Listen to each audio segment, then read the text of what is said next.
Voici une vidéo très rapide sur l'utilisation du document Excel calculateur EDM que vous avez obtenu en bonus avec la formation Initiation à l'éco-construction. Donc, vous avez cette page-là qui ouvre dès que vous y arrivez et vous avez le calcul qui va se faire automatiquement ici. Vous avez les cases vertes où vous devez inscrire votre choix de réponse pour le matériau que vous évaluez et une grande case dans laquelle vous pouvez écrire la justification de votre choix. Ce que je vous invite à faire dès le début, vous allez venir en bas sur l'onglet, cliquer bouton de droite et faire une copie, déplacer ou copie, à la fin, créer une copie. Voilà, vous voyez, il s'ouvre une nouvelle page. À ce moment-là, vous allez toujours pouvoir garder votre évaluateur de base intact pour multiplier le nombre d'évaluations et toutes les conserver dans le même document. Donc, avec le bouton de droite ici, vous pouvez encore renommer, donner par exemple couvre-plancher de Liège et venir l'inscrire ici aussi à la ligne produit, couvre-plancher de Liège. Et commencer à l'évaluer. Aussi simple que ça. Donc, 5 points, petite quantité d'énergie à la récolte. Donc, si c'est un produit qui se récolte, comme du bois. Si c'est un produit qui se prélève, vous voyez les évaluations. C'est exactement comme dans la vidéo d'explication tout à l'heure, comment analyser un produit. Donc, dès que vous allez inscrire une valeur, elle va s'additionner. Ne faites pas l'erreur de rajouter plusieurs valeurs si vous hésitez. Elle s'additionne. Ça va vous donner un plus gros chiffre. Donc, vous ne mettez qu'un seul chiffre. Ça peut être 0, mais qu'une seule valeur par question. Une question, 3 choix de gradation, d'évaluation de valeur.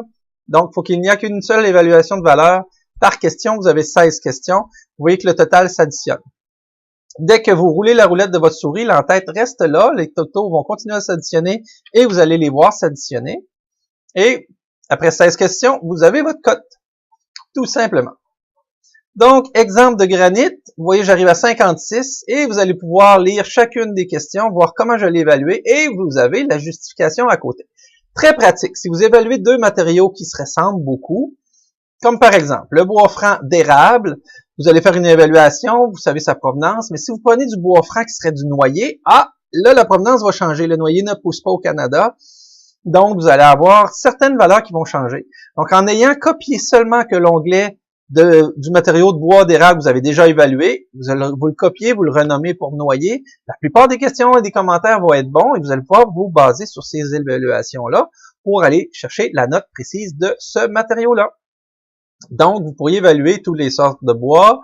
Évidemment, plus vous allez être précis dans le type de produit, plus vous devrez faire peut-être un petit peu de recherche pour trouver des distances, des proximités, des quantités d'énergie grise consommées.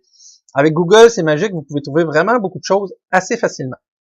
Donc, je vous invite à partager les résultats de vos évaluations sur le groupe Facebook, la communauté, pour partager vos résultats d'évaluation ou poser des questions, tout simplement, sur l'évaluation d'un matériau en particulier et vous obtiendrez évidemment des réponses de vos autres co-formés à l'initiation à l'éco-construction et aussi, j'y répondrai évidemment puisque j'ai accès à votre plateforme moi aussi pour partager l'information, répondre à vos questions aussi. Donc, c'est la meilleure place pour poser vos questions puisque vous allez automatiquement pouvoir partager les réponses avec toutes les autres de la communauté, et vous allez profiter donc des réponses que je donnerai aussi aux autres personnes. Merci, c'était cette courte vidéo-là. Vous pouvez la réécouter au besoin. À bientôt.